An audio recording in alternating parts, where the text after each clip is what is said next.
Mr. Curtis, would you please state your full name for the record? My name is Clinton Eugene Curtis, And where do you reside? Tallahassee, Florida. And what is your profession? I'm a computer programmer. Would you please speak into the microphone so the audience can hear your testimony? I'm a computer programmer. Mr. Curtis, are there programs that can be used to secretly fix elections? Yes, How do you know that to be the case? because in October of 2000, I wrote a prototype for President Congressman Tom Feeney at the company I work for in Oviedo, Florida, that did just that. And when you say did just that, it would rig an election? It would flip the vote 51-49 to whoever you wanted it to go to and whichever race you wanted to win. And would that program that you designed be something that elections officials that might be on county boards of elections could detect? They'd never see it. Mr. Would you answer that question once again? They would never see it. So how would such a program, a secret program that fixes the election, how could it be detected? You would have to view it either in the source code, or you'd have to have a receipt and then count the hard paper against the actual vote total. Other than that, you won't see it. All right, Mr. Curtis, if you had been asked, you or others with your professional expertise had been asked to design a protective program that would protect the Ohio elections from against such software to fix the election, could you have done so? If we've been asked to make a program that can fix the election, sure, anybody can do it. No, could you have designed a program or a procedure or a protocol that would have protected Ohio against this kind of rigging? No, you have to look at the source code. You have to get probably programmers from both or all parties to look at the source code and determine if there's anything in there that shouldn't be there. I mean, it's a simple program. You're adding 1 to a person's total. It's 100 lines of code tops. All right. Are you aware of whether there was any protective action in Ohio against this kind of vote rigging through software? I don't know. You don't know? I don't know. You were not asked to assist in the development of any protective system. Is that correct? No, I was not. In Europe, have you reviewed at all the election results in Ohio? No, I haven't. Okay. Given the availability of such vote rigging software and the testimony that has been given under oath of substantial statistical anomalies and gross differences between exit polling data and the actual tabulated results, do you have an opinion whether or not the Ohio election, presidential election, was hacked? Yes, I would say it was. I mean, if you have exit polling data that is significantly off from the vote, then it's probably hacked. And your testimony is under oath? Yes, sir. And the testimony you've given is true? Yes, sir. Thank you.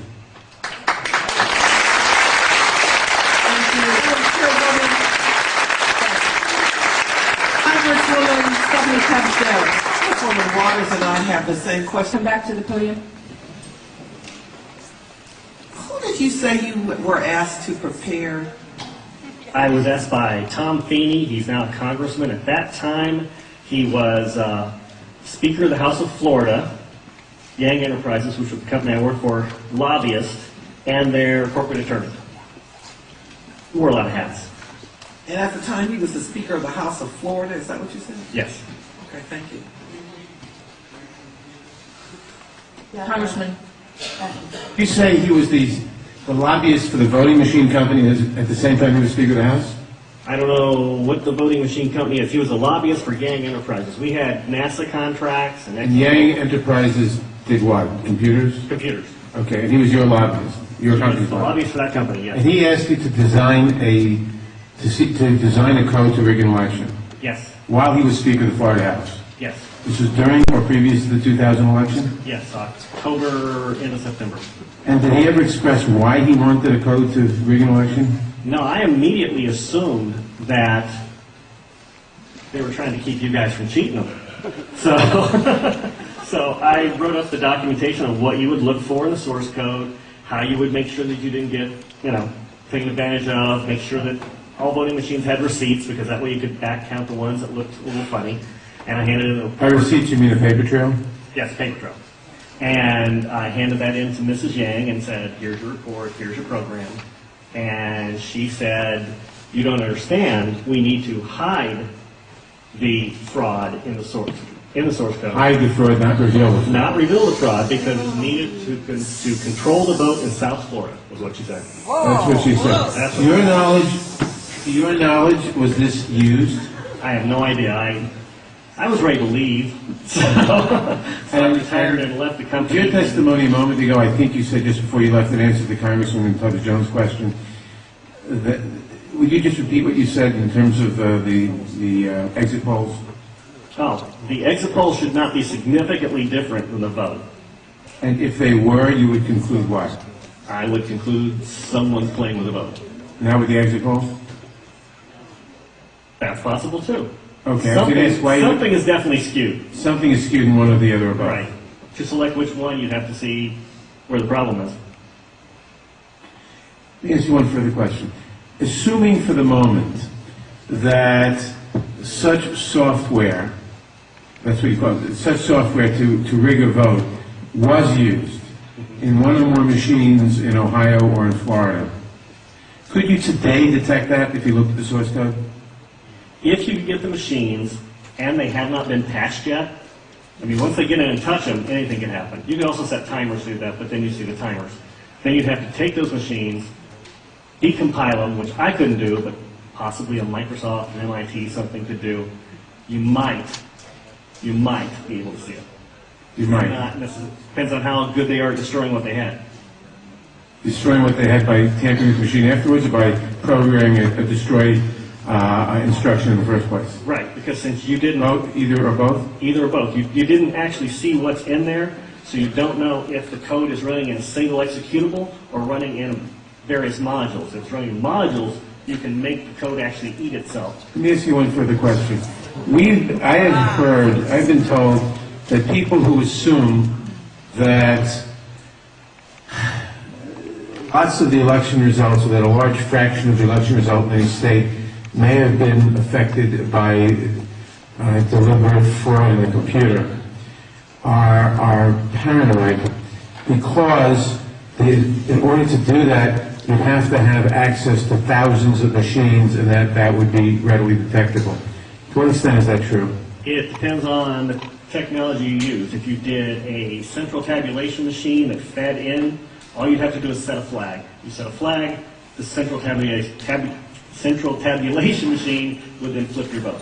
So so one person putting in bad code in a central tabulation machine could affect thousands and thousands or tens of thousands of votes. Right, and you could activate either automatically, or you could make it so that there's code existing on like an electronic machine that feeds it, where you would punch it in, it would set the flag, the server would see the flag, and then... And if you had a recount, and there were no paper trail, would that be, assuming that had happened, would that be revealable by seeing a discrepancy between what the central tabulator showed and what the individual machines, which had not been tampered with, showed? Not if I wrote it. Why not? In other words, I would make it match. you could work back from the tabulator to the individual machines, so the tabulator would tell the machines to switch their results? Yes, it talks both ways. You can flip it to Congressman, whatever you need. And they actually do talk to each other, the Yes. machines As long and as the it's hooked tabulator. up, as long as it's networked together, they can talk to each other. So in other words, there's absolutely no assurance whatsoever on anything with regard to these machines. Absolutely none, unless you look at the source code and make sure it's safe before it goes in. Thank you very much. thank you, Congressman Mathers. I know that Congresswoman Waters has a question, then Senator Miller, and then Congresswoman Stephanie Tubbs Jones. This will only take a moment if you would come back to the...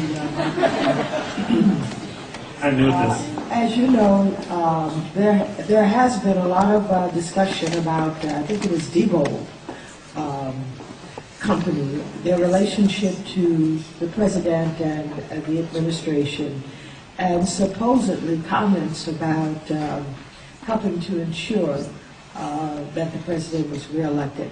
In your world, in your environment, have you heard any of this kind of discussion? Do you know people for Diebold?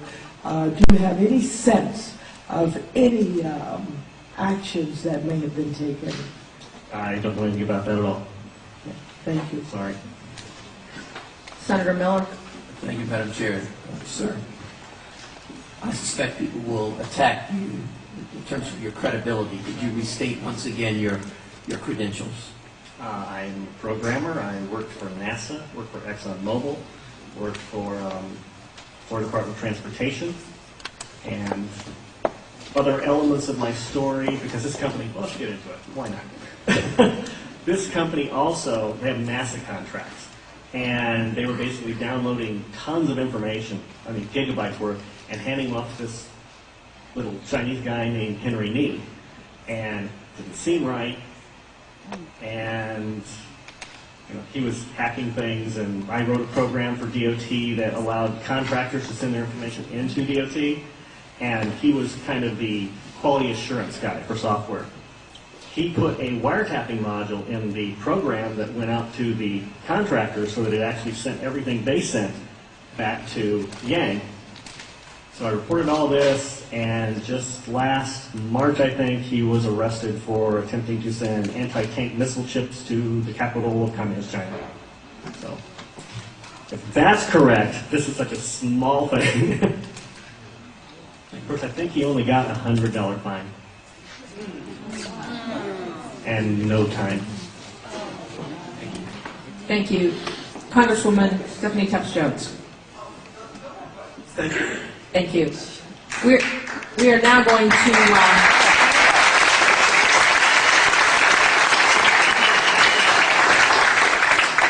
back to the public testimony.